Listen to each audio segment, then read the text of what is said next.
எல்லா தேசிய திட்டங்களும் எங்கள் திட்டம் தான். மலேரியா ஒழிப்பு, நேஷனல் மலேரியா கண்ட்ரோல் ப்ரோக்ராம் எங்கள் திட்டம் தான். நேஷனல் கேன்சர் கண்ட்ரோல் ப்ரோக்ராம், காசநோய் பிரிவு எங்கள் தான். என்ன கேன்சர் புற்றுநோய் எங்களுக்கு தான். எய்ட்ஸ் கண்ட்ரோல் ப்ரோக்ராம் எல்லாமே தேசிய திட்டங்கள் தான். ஆனால் நிறைவேற்றுற இடத்துல நாங்கள் இல்லை.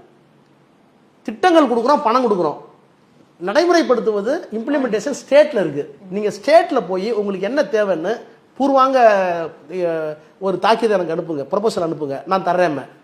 இல்லை எங்கள் ஊரில் கிடைக்கலாமாங்க. இதை 2-3 தடவை வாஜ்பாய் கேட்டுகிட்டே இருந்தார். கேட்டுகிட்டே இருந்து ஒரு கேள்வி நேரம் முடிஞ்சது பிறகு பாராட்டினவரும் அவர் தான். இந்த மாதிரி சிறு சிறு சலப்பு வரும்போது கேள்வி நேரம் முடிஞ்சு நான் வந்து ரெஸ்ட் ரூம் போயிட்டேன். வெளியே வரும்போது அரசு அதிகாரி வந்து உங்களுக்கு பிஎம் கூப்பிட்றாரு. ஏன்னா பிஎம் ரூம் பக்கத்துலேயே இருக்கும், லோக்சபா பக்கத்துலேயே இருக்கும். உடனே என்ன பிஎம் கூப்பிட்றாரு, நான் பயந்து போய் ஏதோ ஏதோ என்னாச்சோன்னு தெரியல போனோன்னு உட்காருங்க ஆச்சாரு, டீ கொடுத்தாரு. இல்லை நீங்கள் நல்லா பதில் சொல்கிறீங்க, ரொம்ப அப்ரிஷியேட் பண்ணுறேன்.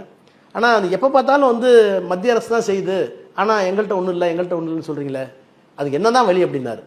நான் எங்கள் கட்சி தலைவர் கலைஞர், இவருக்கு நான் ஏன் பயப்படணும், வயசு வேறு சின்ன பையன், துடுக்குன்னு பேசிட்டேன். எங்க நேருக்கு பிறகு இந்த துறையை பற்றி போதுமான புரிதல் எந்த பிரதமருக்கு இல்லை, உங்களுக்கு இல்லை. நேராவே நமக்கு கலைஞர்னா உள்ள போகும்போதே ஒரு நடுக்கம் வரும். தலைவர்னாக்க வாஜ்பாய் அந்த கட்சி தலைவர் பிரைம் மினிஸ்டர்னு சொல்லிட்டேன். என்ன அப்படி சொல்றீங்க, என்ன நான் சொன்னேன். நேரு வந்து எய்ம்ஸ் ஸ்டார்ட் பண்ணார், பாண்டிச்சேரியில் ஒரு ஜிப்மர், சண்டிகாரில் ஒரு ஜிப்மர், நிமான்ஸ் ஹைதராபாத்தில். இந்த மாதிரி தேசிய ஆராய்ச்சி நிறுவனங்களை அவர் தான் நிறுவினார். அவருக்கு பிறகு இந்திரா காந்தியை நிறுவல. எந்த பிரைம் மினிஸ்டருக்கும் அந்த புரிதல் இல்லை. இன்னைக்கு நேரு என்ன தொடங்கினாரோ அதுதான் ரிசர்ச் இன்ஸ்டியூட் வேர்ல்டு லெவலில். அதே மாதிரி ICMR, Indian council for medical research, இவனும் அவர் தான் கொண்டு வந்தார். அதனால் நம்ம நேரடியாக அதை செய்யணும்னா ஒன்றிய அரசு செய்யணும், அந்த மாதிரி இன்ஸ்டியூட் திறக்கணும்னார். என்ன செய்யலாம்னார், நேரு ஒன்று திறந்தார்ல, இப்போ தான் நம்மகிட்ட பட்ஜெட் நிறையா இருக்குல்ல, நீங்கள் ஒரு 5, 6, 10 எய்ம்ஸ் திறங்கன்னு சொன்னேன். உடனே பெல் அடிச்சார். பிசினஸ் மினிஸ்டர் தான் பிரின்சிபல் செக்ரட்டரி, அவரை கூப்பிட்டு ஃபைனான்ஸ் செக்ரட்டரி ராஜா நம்ம நாளைக்கு டிஸ்கஸ் பண்ணலான்னார். ஒரு தேதி கொடுத்து அந்த டிஸ்கஷனில் வெளியே வந்தது தான் டெல்லியில் இருக்க எய்ம்ஸ் மாதிரி 5 எய்ம்ஸ் வந்து நேரடியாகவும் இன்னொரு 5 எய்ம்ஸை வந்து மாநில சர்க்காரோடு சேர்ந்து கொண்டு அந்த பாலிசி டெசிஷனை நாடாளுமன்றத்தில் அறிவித்த அமைச்சர் நான் தான்.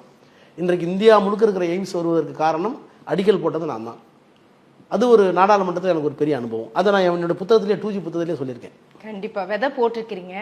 இன்னைக்கு ஆனமரமா நிற்கிது. எந்த ஊரில் எய்ம்ஸ் வந்தாலும் அதற்கான முதல் கல்லை கை போட்டது திமுகவும் கலைஞரால் அனுப்பப்பட்ட ஆராசாவும் தான்.